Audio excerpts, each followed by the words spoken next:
Muy buenos días, mis queridos amigos, ya estamos en el aire.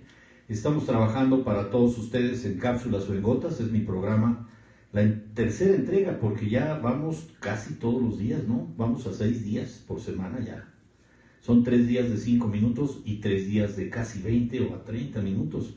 Este es el segundo programa de la triada de Chief, porque el Chief sin corbatas es otro régimen, digamos, que dura 5 minutos para comentar las notas, como el día de ayer que tuvimos los problemas del espionaje, el problema de Venezuela, y ayer los explicábamos, pero tengo a Toñito Gutiérrez como siempre acompañándome temprano. Te agradezco como siempre tu compañía, Toñito, tu amistad y tu aprecio por este trabajo que se hace, mi querido Félix, igualmente en cápsulas en gotas. Y el día de hoy toca un ateneísta que, bueno, no se destacó por ser tan prolífico como algunos otros, como Alfonso Reyes, como Antonio Caso, como José Vasconcelos, pero es un hombre que se distingue por su calidad, por su prestigio, pero es más notoria su ausencia. Mucho tiempo platicaban don Alfonso Reyes y él a través de cartas y se daban una estimación, un aprecio, pero don Alfonso Reyes, que fue tan prolífico que construía libros, pero como los leía, los bebía y además los escribía, pues llegó a ser, ustedes ya saben, una gran biblioteca por allá en don Alfonso Reyes, allá en Monterrey, por allá en tu tierra, mi querido Toñito, y Berito Soto, ya estás por ahí, Abdías Fuentes, Jorge Yáñez. Decía yo que Julio Torri y Alfonso Reyes tuvieron mucho trabajo intelectual, pero el desánimo a veces de Torri desconcertaba a sus compañeros del Ateneo. El Ateneo, acuérdense ustedes, que surge el 28 de octubre de 1909 en la Ciudad de México como un afán de este espíritu jovial que entusiasmaba a todos y cada uno de ellos a las conferencias, a una nueva forma de cultura, a una nueva forma de convivencia entre ellos mismos para dirimir sus controversias y además allegarse de recursos y poder hacer este trabajo tan hermoso que nos han legado. Entonces les hablo de don Julio Torri. Don Julio Torri nace en Saltillo en 1889 y fallece en México en 1970. Mi querida Díaz, omnipresente, te mando un fuerte abrazo. Jorge Yáñez, gracias por verme. Ensayista y prosista mexicano de aguda inteligencia y perfección verbal, uno de los escritores nacionales que con mayor fortuna cultivó la literatura reflexiva. Su obra, que se caracteriza por el cuidado, estilo, el lirismo, incluye ensayos como Sentencias y Lugares Comunes en 1945 y La literatura española de 1952 y recopilaciones de cuentos, de fusilamientos en 1940.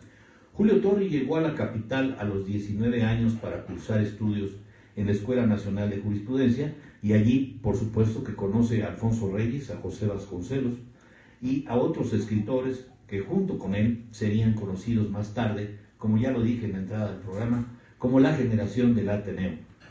Torri fue un notable traductor y profesor de literatura, a lo cual sumó un ejercicio no menos notable de antólogo.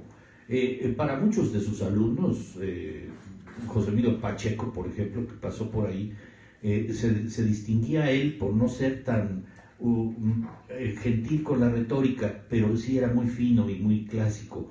Entonces muchas veces no todo el grupo de sus compañeros, como estaba yo escuchando al señor Carvalho el día de ayer, que me permitió ver su video acerca del señor Torri, y decía más o menos, este hombre que no fue prolífico, que no sabemos si era por pereza o por un demasiado interés en no estar o no ser notorio o no ser notable. Fíjense cómo son algunos de los escritores o pensadores o artistas que se subsumiten a sus decisiones personales y nadie sabe por qué escribe 4 o 5 obras nada más en una compilación que ya hay ahorita en el Fondo de Cultura Económica. Lo pueden encontrar a Julio Torri para quienes tengan la intención de buscarlo.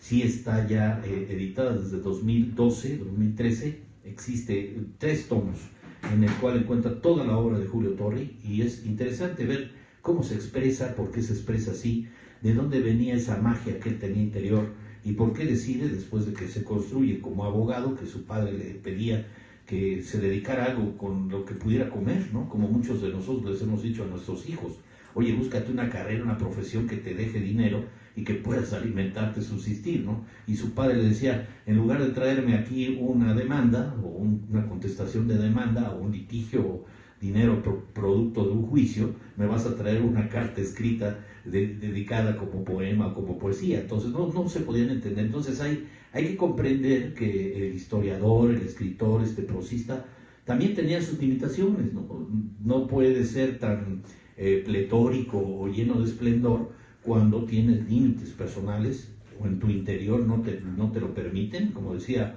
ayer uno de los interventores en la conferencia, finalmente dense cuenta si no sería mejor encontrar un psicólogo, un psiquiatra que nos explique qué le pasó a Julio Torri, porque sus amigos le decían, oye, ¿cuándo vas a publicar?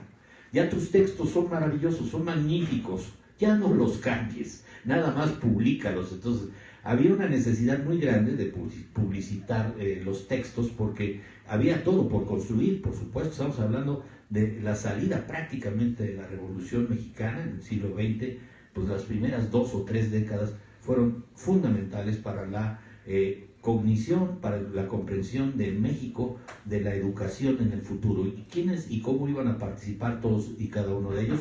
Julio Torri, quizá no tan notoriamente como Antonio Caso o como el señor Reyes o como Vasconcelos, pero forma parte de este núcleo, de este grupo de distinguidos hombres, los cuales dieron lugar a la generación de los 7 sabios, más adelante en 1915. Torri fue un notable traductor y dije profesor de literatura, a lo cual sumó un ejercicio no menos notable de antólogo, también lo dije, historiador y divulgador de las letras mexicanas y españolas, en manuales de gran pulcritud y corrección que aún hoy se consultan.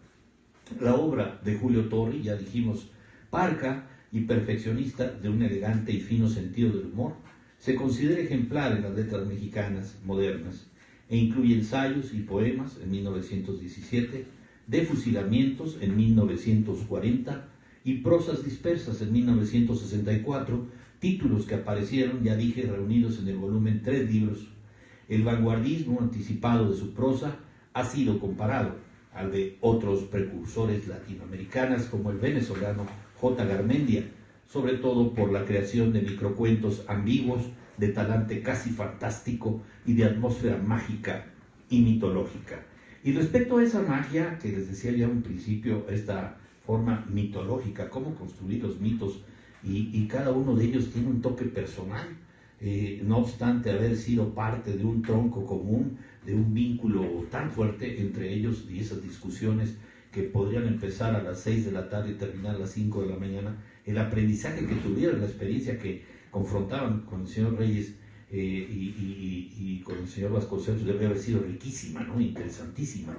Lorena Sánchez se unió, mi querido Jorgito Gibbs, te saludo con cariño. Roberto Negrete, saludos, muchos saludos, mi Robert. Rodri, gracias por verme. Vagón también está en Periscope, están en Facebook de seguros, todos me están viendo, muchas gracias por su compañía. Estoy hablando de don Julio Torri. Realmente, cuando ustedes busquen, escudriñen por ahí en YouTube, hay algunos audiolibros que pueden ustedes escuchar, son muy ligeritos, no son tan largos, no es por ahí algún libro como La visión de Anáhuac del señor Reyes, y que al final de cuentas nos dan la singularidad, la particularidad, y se puede identificar rápidamente el estilo, sobre todo en el caso de Julio Torri. Les voy a leer porque les conseguí una obra que se llama El Héroe, para que vean ustedes qué singular forma de escritura tenía este hombre, nacido en 1889 y fallecido en la Ciudad de México en 1970. Y dice así, se los voy a leer y con esto voy a concluir mi entrega, y dices: todo se adultera hoy. A mí me ha tocado personificar un heroísmo falso. Maté al pobre dragón de modo alevoso que no debe ni recordarse. El inofensivo monstruo vivía pacíficamente y no hizo mal a nadie. Hasta pagaba sus contribuciones y llegó en inocente simplicidad a depositar su voto en las ánforas durante las últimas elecciones generales.